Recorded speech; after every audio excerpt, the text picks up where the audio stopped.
పక్షులకు మనుషులకు ఉరితాడుగా మారుతున్న synthetic nylon glass coated China manja నిషేధాన్ని పగడ్బందీగా అమలు చేయడానికి ప్రజలు తమతో సహకరించాలని రాజేంద్రనగర్ అసిస్టెంట్ పోలీస్ కమిషనర్ తుల శ్రీనివాస్ కోరారు. నూలు దారం కాకుండా సింథటిక్ గ్లాస్ కోటెడ్ దారాన్ని అమ్మిన వారికి జైలు శిక్ష తప్పదని ఏసీపీ హెచ్చరించారు. ఈ ప్రమాదకరమైన మాంజాను వాడిన వారిపై కూడా చట్టపరమైన కేసులు తప్పవని స్పష్టం చేశారు. జర్నలిస్టులు స్వచ్ఛంద సంస్థల ఆధ్వర్యంలో హైదర్గూడ డివిజన్ పెద్ద తాళ్లకుంట పార్కులో చైనా మాంజా నిషేధంపై ఏర్పాటు అయిన జనచైతన్య కార్యక్రమానికి ఆయన ముఖ్య అతిథిగా విచ్చేసి మాట్లాడారు. ఈ సందర్భంగా అటవీ శాఖ రూపొందించిన పోస్టర్లను విడుదల చేసి స్థానికులకు పంపిణీ చేశారు. చైనా మాంజా అమ్మిన వాడిన వెంటనే తమకు సమాచారం అందించాలని ఏసీపీ కోరారు. ఈ కార్యక్రమంలో జర్నలిస్టులు, సంస్థల ప్రతినిధులు, స్థానిక రాజకీయ పుర ప్రముఖులు పాల్గొన్నారు.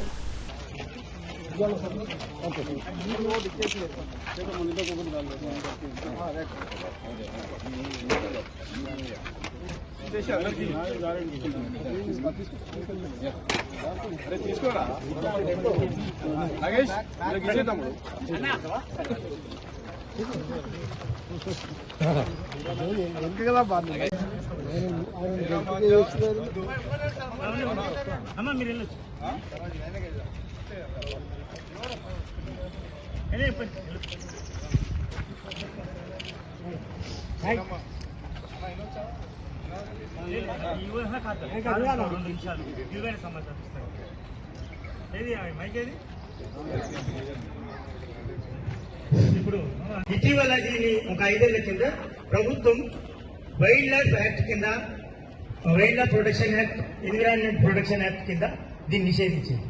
నిషేధించిన తర్వాత మొదట్లో అటవీ శాఖ మాత్రమే ఈ బాధ్యతను చెప్పారు. పోలీస్ శాఖ అందుకే ఈరోజు పోలీస్ శాఖ చాలా ముఖ్య ప్రధాన పాత్ర పోషిస్తుంది. ఈ నిందితులను పట్టుకోవడం, అమ్మేవాళ్ళు నిందితులు, వాడేవాళ్ళు కూడా నిందితులుగానే పరిగణిస్తున్నారు. ఇప్పుడు అది కూడా మనం గమనించాలి. అయితే వీళ్ళ ఎన్ఫోర్స్మెంట్ వల్ల చాలా సమాచారం ఇస్తాం.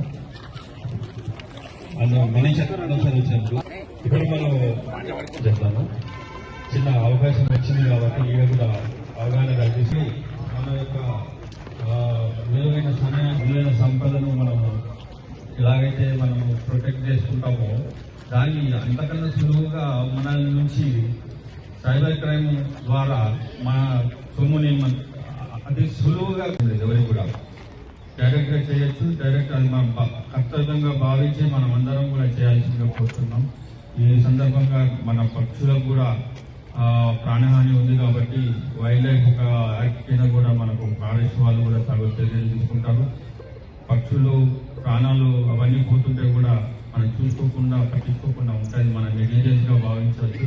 కాబట్టి ప్రతి ఒక్కరు కూడా నేను నా తరఫు నుంచి విన్నవించేది ఏంటంటే పోలీస్ డిపార్ట్మెంట్ తరఫు నుంచి మీరు కఠినమైన నిర్ణయం తీసుకోండి. ఎవరిని కూడా చైనా మాంజా వినియోగించకుండా మనం చర్యలు తీసుకుందాం, ప్రమాణం చేద్దాం. Thank you.